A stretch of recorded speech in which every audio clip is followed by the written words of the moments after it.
தாலும் முருகா முருகா என்றும் ஓம் சரவணபவ என்றும் கூறுவீர்கள்.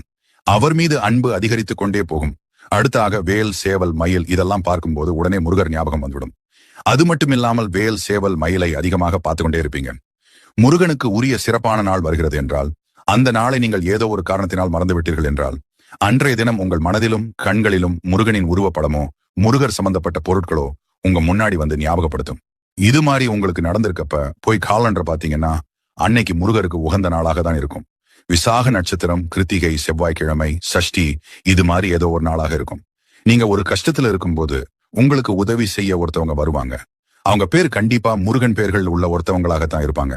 அடுத்து மனசுக்குள்ள ஏதாவது ஒண்ணு போட்டு குழப்பிட்டு இப்ப நம்ம எடுத்திருக்கக்கூடிய இந்த முடிவு சரியா தப்பான்னு குழம்பி தவிக்கும் போது உங்களுக்கு கந்த சஷ்டி கவசமோ கந்தகுரு கவசமோ இல்ல யாம் இருக்க பயமே அப்படிங்கிற முருகப்பெருமானுடைய வாசகமோ இல்ல முருகப்பெருமானுடைய